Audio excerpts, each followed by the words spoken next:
2024 లేదా 25లో డిగ్రీ లేదా బీటెక్ చదివారా? సాఫ్ట్‌వేర్ జాబ్ కోసం ఎదురు చూస్తున్నారా? అయితే కోడ్ జ్ఞాన్ 100 డేస్ కోర్సులో చేరండి. జాబ్ సాధించండి. నమస్తే, వెల్కమ్ టు సుమన్ టీవీ. నేను మీ యాంకర్ సిరి. సో ఇప్పటి వరకు మనము విడాకులకి సంబంధించి ఎన్నో వీడియోస్ మాట్లాడుకున్నప్పటికీ అనేక రకాల సందేహాలైతే చాలామందికి రావడం జరుగుతుంది. అందులో భాగంగానే మరి విడాకులు చట్టరీత్యంగా తీసుకోకపోయినా కూడా సెకండ్ మ్యారేజ్ చేసుకున్న భార్యకి అలాగే పిల్లలకి ఆస్తి దక్కుతుందా? వీటి గురించే క్లారిటీ ఇవ్వడానికి మనతో పాటు హైకోర్టు అడ్వకేట్ అలగిరి రవీంద్రనాథ్ గారు ఉన్నారు. వారినే అడిగి తెలుసుకుందాం. నమస్కారం అలగిరి రవీంద్రనాథ్ గారు. నమస్తే అండి సిరి గారు. సార్, రీసెంట్ టైమ్స్లో విడాకులకి సంబంధించి వీడియోస్ మనం చేస్తుంటే ఎంతో మంది కూడా కింద కమెంట్లు అయితే పెట్టడం జరుగుతుంది. అందులో భాగంగానే ఎవరైతే భార్య లేదా భర్త బతికి ఉండంగానే సెకండ్ మ్యారేజ్ చేసుకున్నారు లీగల్ పరంగా కాకుండా, అయితే ఇప్పుడు ఎవరైతే సెకండ్ మ్యారేజ్ చేసుకున్నారో తన భార్యకి అలాగే పిల్లలకి తన ఆస్తిలో వాటా అనేది దక్కుతుందా సార్? లీగల్ పరంగా ప్రొసీడ్ అవ్వాలి అంటే ఎలా ఉంటుంది? వీరు ఇంట్రెస్టింగ్ పాయింట్ సిరి గారు. సెకండ్ మ్యారేజ్ చేసుకున్న తర్వాత ఇప్పుడు మ్యారేజ్ చేసుకోవడం అన్నది చట్టరీత్యా నేరం. తను అఫీషియల్గా డివోర్స్ తీసుకోకుండా, చట్ట ప్రకారంగా ఎటువంటి డివోర్స్ లేకుండా, కేవలం కుల పెద్దలో ఇంటి పెద్దలో లేకపోతే అందరూ కూర్చుని మాట్లాడుకున్నారు, ఓకే మీరిద్దరూ పెళ్లి చేసాం మేమిద్దరమే కాబట్టి మాకు హక్కు ఉందని చెప్పి పెద్దలందరూ కూర్చొని ఆ ఇద్దరు జంటల్ని విడిపించే హక్కు కుల పెద్దలకు కానీ ఇంటి పెద్దలకు కానీ ఎవరికీ లేదు. మీరు పెళ్లి చేసుకునేటప్పుడు మీరు కోర్టు అవసరం లేదు మీకు. కానీ రెండు జంటలు విడిపోవాలంటే చట్టరీత్యానే విడిపోవాలి తప్పించి మీరు అంతర్గతంగా ఒక పేపర్ రాసేసుకొని విడిపోయామంటే కుదరని పని. కొన్ని కేసుల్లో ఏం చేస్తారంటే కొంతమంది కుల పెద్దలు, ఆ గ్రామ పెద్దలు, లేకపోతే ఊరి పెద్దలు, లేకపోతే ఇంకా చెప్పాలంటే రెండు కుటుంబాల వారు ఒక అగ్రిమెంట్కి వచ్చేసి రేపటి నుంచి ఇంకా మా అమ్మాయి మీతో ఉండదండి అని చెప్పి ఎంతో కొంత అమౌంట్స్ మాట్లాడేసుకొని విడిపోతూ ఉంటారు. అటువంటి సందర్భాల్లో యాక్సెప్టెన్స్ అయిపోయి నిజంగానే వాళ్ళు దూరంగా ఉంటారు. అటువంటి సందర్భాల్లో అలా జరిగిపోయాయి కదా, పేపర్ ప్రకారంగా మేమందరం కూడా విడిపోయాం కదా అని చెప్పి అతను ఏం చేస్తాడు, అతను కానీ ఆమె కానీ వేరే వ్యక్తితోటి మ్యారేజ్ చేసుకున్నారనుకోండి, మ్యారేజ్ చేసుకొని ఆ అమ్మాయితో కాపురం చేస్తునేటప్పుడు వాళ్ళకి పుట్టిన పిల్లలకి హక్కులు ఏవైతే ఉంటాయో ఆ పుట్టిన పిల్లలకి హక్కులు ఉంటాయి తప్పించి తండ్రి తరపున కానీ తల్లి తరపున కానీ వస్తున్న ప్రాపర్టీకి ఉంటుంది తప్పించి ఆ అమ్మాయికి ఎటువంటి న్యాయపరంగా హక్కులు ఉండవు. ఇది గుర్తుపెట్టుకోవాలి. పుట్టిన పిల్లలకు ఉంటుంది. రెండో భార్య పిల్లలకు కూడా రెండో భార్య అంటారు. ఆ పుట్టినవాడికి ఆ వచ్చినామిడికి రెండో భార్య అంటారు. కాబట్టి రెండో భార్యకు పుట్టినటువంటి పిల్లలకి మాత్రం మొదటి భార్య పిల్లలకి ఎన్ని రకాల హక్కులు ఉన్నాయో అన్ని రకాల హక్కులు, సమాన హక్కులు, వాళ్ళు కూడా క్లాస్ 1 లీగల్ హెయిర్స్ అవుతారు. రెండో భార్యకు పుట్టిన పిల్లలు కూడా. భార్యకు మరలా హక్కులు ఉండవు న్యాయపరంగా. మొదటి భార్యకు ఉండాల్సినటువంటి న్యాయంగా లీగల్గా రావాల్సినటువంటి చట్టపు హక్కులు కూడా ఏమి ఉంటాయో ఆ హక్కులు చెల్లవు. కానీ రెండో భార్య పిల్లలకి, కూతురైనా కొడుకైనా వాళ్ళకి మాత్రం అన్ని రకాల హక్కులు కూడా ఉండే అవకాశం ఉంటుంది. ఇది గుర్తుపెట్టుకోవాలి.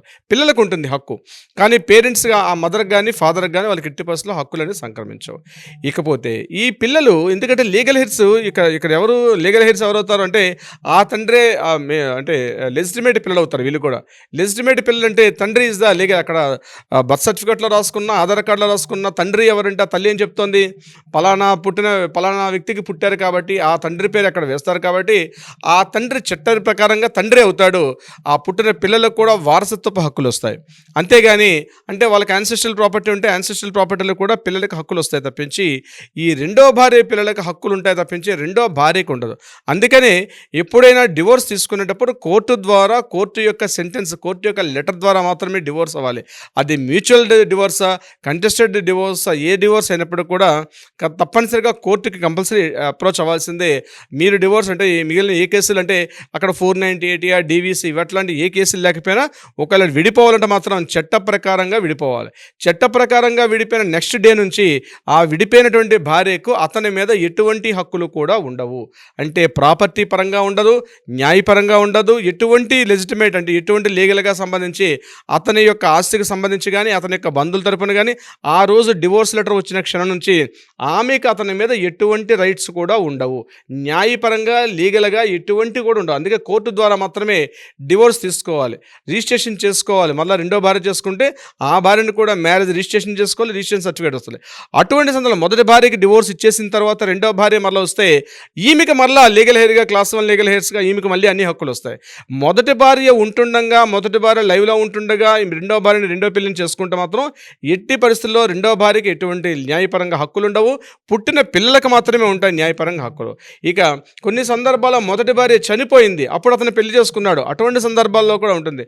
మొదటి భార్య చనిపోయింది కాబట్టి రెండో భార్యని పెళ్లి చేసుకున్నారు కాబట్టి రెండో భార్య కూడా లీగల్గా హక్కులు వస్తాయి. కానీ మొదటి భార్య బతికుండగానే ఇంకో పెళ్లి చేసుకోవడం చట్టరీత్యా నేరం. దాన్ని బైగమి అంటారు. ఆ బైగమి అంటే రెండో పెళ్లి చేసుకోవడం బైగమి నేరంగా ఉండే. ముందు తను తీసుకెళ్ళి లోపలేస్తారు. ఫస్ట్ ఆఫ్ ఆస్తులు ప్రాపర్టీల విషయం పక్కన పెట్టండి ఫస్ట్. కానీ ఎప్పుడైతే పెళ్లి చేసుకున్నాడో అని తెలిస్తే ముందు ఇతను చట్టరీత్యా ఇతను నేరం కాబట్టి ముందు మొదటి భార్య కానీ తెలిసిన వాళ్ళు కానీ ఏమైనా కంప్లైంట్ చేశారంటే పెళ్లి చేసుకున్నటువంటి ఎవిడెన్స్లు కానీ అడ్రస్లు కానీ వాట్సాప్లో కానీ ఫొటోస్ కానీ ఉన్నాయంటే పెళ్లి చేసుకున్నట్టుగా ఆధారం ఉంటే చాలు, వితౌట్ ఎనీ నోటీస్ తీసుకెళ్ళి అతన్ని లోపల తీసుకెళ్ళి వేస్తారు. బతికుండంగానే మొదటి భార్య బతికుండంగా రెండో భార్య చేసుకుంటే ఇది హిందూ చట్టం ప్రకారం. అదే ముస్లిమ్స్ యొక్క చట్టం ప్రకారం అయితే మొదటి భార్య యొక్క అనుమతితో రెండో భార్య పెళ్లి చేసుకోవచ్చు. ఇక్కడ మొదటి భార్య ఉంటుండగా రెండో భార్య పెళ్లి చేసుకోవచ్చు. కానీ ఆ రెండో పెళ్లి చేసుకోవాలంటే ముస్లిమ్స్ యొక్క చట్టాల ప్రకారం ఫస్ట్ వైఫ్ కంపల్సరీ అనుమతి ఇవ్వాలి, అంటే యాక్సెప్టెన్స్ ఇవ్వాలి.